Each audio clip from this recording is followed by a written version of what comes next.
تو کسی نہ کسی طرح انسان کسی نہ کسی مشکل کا سامنا کر رہا ہوتا ہے، اور پھر اچھے حالات بھی ہوتے ہیں، لیکن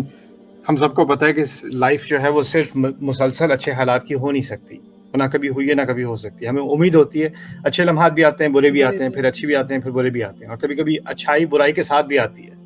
مکس بھی آتی ہے۔ زندگی اتنی اسٹریٹ فارورڈ نہیں ہے نا، تو پھر اس میں ہم سوچنا شروع کر دیتے ہیں کہ اس میں اللہ تعالیٰ کا کیا عمل دخل ہے، اللہ تعالیٰ ہمیں اگر مشکل حالات آ رہے ہیں تو ہمیں کس بات کی سزا مل رہی ہے۔ تو قرآن نے اس کے بارے میں ایک کبھی کبھار ڈائریکٹ بات کی ہے، کبھی کبھار انڈائریکٹ بات کی ہے، اور دونوں کو سمجھنا چاہیے اچھی طرح۔ سورۃ الکہف میں 2 کسانوں کا ذکر ہے۔ باغ کو خیال کرنے والے کو کیا کہتے ہیں؟ مالی۔ 2 مالی ہیں، ٹھیک ہے، ایک کسان مالی اور دوسرا بھی کسان مالی ہے، دونوں اس کے پاس، ایک کے پاس کھیتی ہے اور باغ ہیں اور دوسرے کے پاس نہیں ہے اتنا زیادہ نا، تو ہاں تو اس کے جو اس کے پاس زیادہ ہے وہ اس کو دوسرے والے کو برا فیل کراتا ہے، اس کو یاد دلاتا ہے کہ اللہ اس سے میرے پاس تو کافی ہے۔ ڈائریکٹلی نہیں کہتا، باتوں میں، یعنی اس کو احساس دلانے کے لیے، کم طریقہ احساس دلانے کے لیے۔ تو قرآن نے یہ بات کی ہے کہ اللہ تعالیٰ نے اس کی اس بات کی وجہ سے احیط بثمرہ فاصبح یقلب کفیہ علی ما انفق فیہا، کہ اللہ تعالیٰ نے اس کے باغ کا احاطہ کرا لیا گیا، اور پھر اس کے بعد جن چیزوں کی جس چیزوں پہ اس کا اتنا فخر تھا وہ تمام الٹی ہو گئی ہیں۔ درخت اس نے لگائے ہوئے تھے بڑے بڑے، کیونکہ جو کھیتی اس کی تھی وہ بڑی نازک تھی، تو جب تیز ہوا کے اوندھے چلتے تھے تو کھیتی خراب ہو جائے، تو درخت ایسے لگائے تھے بارڈر پہ تاکہ ہوا کے جھونکے وہ روکے، اور جو بہت ایکسپینسو ڈیلیکیٹ قسم کے اس کے جو پودے ہیں وہ برقرار رہیں۔ تو اللہ تعالیٰ نے جب وہ اس پر وہ طوفان لایا تو وہ درخت کھیتی کے اوپر گر گئے، تو جو چیز حفاظت کے لیے لگائی تھی وہ خاویۃ علی عروشیہ، وہ ان کے اوپر گر گئی، ٹھیک ہے۔ اور پھر اللہ تعالیٰ نے کہا کہ وہ اپنے ہاتھ ملتا رہ گیا۔ اب اس میں کئی سارے دروس ہیں اس قصے میں، لیکن اس میں ایک درس یہ بھی ہے کہ ایک پرنسپل نکلتا ہے کہ اگر انسان کسی اور کو کم تری کا احساس دلائے گا اس دنیا میں، تو ہو سکتا ہے کہ اس کی سزا اسی دنیا میں اللہ تعالیٰ دے دے۔ لیکن عجیب بات یہ ہے کہ جس کو یہ سزا ملی، ہمیں تو لگتا ہے سزا ملی اسے، اور وہ ہاتھ ملتا رہ گیا اور اس کو پچھتاوا بھی ہوا، لیکن اس نے اس چیز کو عذاب نہیں کہا۔ اس نے کیا کہا؟ یا لیتنی لم اشرک بربی احدا، کاش کہ میں نے اپنے رب کا شرک نہ کیا ہوتا، کاش کہ میں نے اپنے اس باغ پر اور اپنے مال پر، اپنی اولاد پر اتنا اعتماد نہ کیا ہوتا کہ یہ تو ہمیشہ ہمیشہ کے لیے رہے گا، یا یہ خوشحالی اس بات کی علامت ہے کہ اللہ مجھ سے خوش ہے۔ اس نے یہ بات بھی کی تھی، اس نے کہا تھا وَلَئِن رُدِدتُّ إِلَىٰ رَبِّي لَأَجِدَنَّ خَيْرًا مِّنْهَا مُنقَلَبًا، میں اپنے رب کے پاس واپس بھی اگر لے جاؤں تو مجھے اس سے اور اچھا دے گا۔ یعنی ایک ذہنیت آ جاتی ہے انسان کے اندر، مسلمان کے اندر بھی، کہ اللہ تعالیٰ نے گھر دیا ہے، اچھی جاب دی ہے، بچوں کو صحت دی ہے، بیٹی کی شادیاں کرا دی ہیں، یہ کر دیا وہ کر دیا، سارے کام ہو گئے ہیں، اللہ تعالیٰ کا بڑا کرم ہے، اس کا مطلب ہے کہ اللہ تعالیٰ ہم سے بہت خوش ہے، اور اگر اللہ تعالیٰ اتنا خوش ہے تو پھر اس کا مطلب ہے کہ آخرت میں بھی خوشی ہوگا۔ تو اس میں پھر ہمیں اللہ تعالیٰ کو اور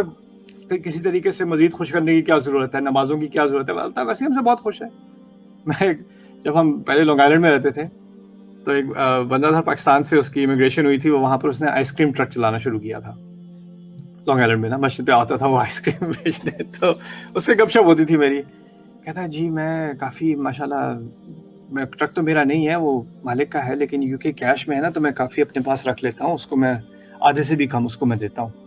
لیکن ماشاءاللہ بڑی کمائی ہو رہی ہے۔ تو میں نے کہا اس کو تم ماشاءاللہ کیوں کہہ رہے ہو، تم چوری کر رہے ہو؟ کہتا ہے وہ ہاں میں ٹیکسز بھی میں کہتا ہوں کہ میں جو ہوں اس سے میں 10% میں ٹیکسز بتاتا ہوں، کیونکہ کیش کا حکومت کو کیا پتہ چل رہا ہے اور کیش کا مالک کو کیا پتہ چل رہا ہے، تو وہ ایسے بھی کافر ہے، اس کو کیا دینا۔ مسجد کے پارکنگ لاٹ میں اب یہ بات کر رہے ہیں نا، تو وہ کہتے ہیں دیکھیں جی اگر اللہ تعالیٰ ناراض ہوتا تو یہ سارے موقع دیتا مجھے۔ اس کے ذہن میں یہ آئیڈیا تھا، اور یہ آئیڈیا اتنا کامن ہو جاتا ہے لوگوں میں کہ اللہ تعالیٰ نے اس کو پہلے سے ایڈریس کر دیا اس قصے کے ذریعے کہ ہمیں اگر اللہ تعالیٰ نے سہولتیں دی ہیں، اس کا مطلب یہ نہیں ہے کہ وہ ہم سے خوش ہے، ہم جو کرنا چاہیں کریں، اور اگر ہم کسی اور کو کم طریقہ احساس ڈالیں گے یا ہمیں اس بات پر گھمنڈ ہو جائے گا کہ ہمارے پاس یہ کیا چیزیں ہیں، تو پھر ہو سکتا ہے کہ ہمارے اپنے فائدے کے لیے، ہمارا فائدہ کیا ہے کہ ہم اللہ تعالیٰ کے سامنے جب قیامت کے دن جائیں گے تو ہمارا دل صاف ہو۔ اگر اس وقت ہمارے دل میں مال تھا یا مال پہ اعتماد تھا تو اس وقت جو کچھ اس دنیا میں تھا اس کا کوئی فائدہ نہیں ہوگا، تو ہو سکتا ہے کبھی کبھی اللہ تعالیٰ نقصان دے دے، بہت بڑا نقصان دے دے کہ دل صاف ہو جائے، کیونکہ اصل سرمایہ جو ہمارا ہے وہ ہمارا دل صاف ہونا ہے۔ تو کبھی کبھی جب انسان کا دل میلا ہو جاتا ہے تو قرآن اس بات کی طرف اشارہ کرتا ہے کہ ہو سکتا ہے کہ بڑی مصیبتیں بھی آ جائیں اور تم اور میں اور کوئی اور سمجھے کہ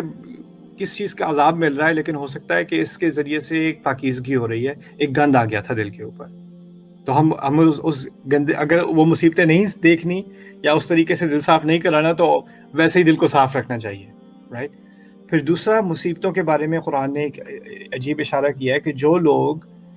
عزت دار لوگوں کے بارے میں غلط باتیں پھیلاتے ہیں، ان الذین یرمون المحصنات المؤمنات الغافلات، عائشہ رضی اللہ عنہ کے اسکینڈل کے بارے میں جو انہوں نے ذکر کیا اللہ تعالیٰ نے، اس میں انہوں نے اشارہ کیا کہ جو لوگ اشارے سے بھی عزت دار لوگوں کے بارے میں کچھ بات کرتے ہیں، اور یہ اصل میں کیونکہ ہمارے ہاں ہمارے کلچر میں بہت اچھی چیزیں بھی ہیں اور کبھی بہت بری عادات بھی ہیں، جیسے اگر جائیداد کا مسئلہ ہے، بیٹی کو جائیداد نہیں دینی تو اس کے خلاف کو بات پھیلا دو یا بہو کے خلاف پھیلا دو، اور وہ اس کو کیا نام ہے رسوا کر دیتے ہیں، اور ایسی کیسی ای میلز مجھے آتی ہے، میں حیران رہ جاتا ہوں، مامی ہو کیا ہے دنیا میں اور ہماری دنیا میں، یعنی لوگوں کے بارے میں بدکاری کے الزام لگا دینا یا یہ کر دینا وہ کر دینا، اور اس کے بعد اس کی تو لائف ختم ہو جاتی ہے، یا اس کو اب کیوں دیں گے اس کو کوئی بھی حصہ جائیداد میں، یا اب کیوں دیں گے اس کو کوئی جو اس کا حق تھا یا جو بھی تھا۔ تو لوگ کسی بھی مقصد سے یہ کریں، یا جیلسی کی وجہ سے کریں، یا پیسوں کی وجہ سے کریں، یا کسی بھی وجہ سے کریں، یا اگر تہمت ڈائریکٹلی نہ بھی لگائیں، انڈائریکٹلی بھی لگا دیں، اگر اشارے سے بھی کہہ دیں، یعنی یہاں تک کہ نظر کے اشارے سے بھی کر دیں، ان کو دیکھو توبہ، ایسے بھی کر دیں، تو اللہ تعالیٰ نے ایسے لوگوں کے بارے میں کہا ہے لعنوا فی الدنیا والآخرہ، دنیا اور آخرت میں دونوں میں لعنت کے مستحق ہیں، ان پر لعنت ہوگی دنیا میں اور آخرت میں۔ کئی سارے گناہ ہیں قرآن میں، چوری کا ذکر ہے، قتل کا ذکر ہے، اور چیزوں کا ذکر ہے، لیکن آپ کو عام طور پر یہ نہیں ملتا کہ اللہ تعالیٰ کہتے ہیں کہ اس کی سزا دنیا اور آخرت دونوں میں دی جائے گی، اور وہ بھی اتنے سخت الفاظ میں کہ لعنوا، کہ ان پر ایسے لوگوں پر لعنت ہو۔ تو کچھ چیزیں ہیں جس سے انسان پر اس دنیا میں بہت مشکل ٹائم آ سکتے ہیں، اس کی اپنی حرکتوں کی وجہ سے، ایسا ہے قرآن میں، اس کا انکار نہیں کیا جا رہا۔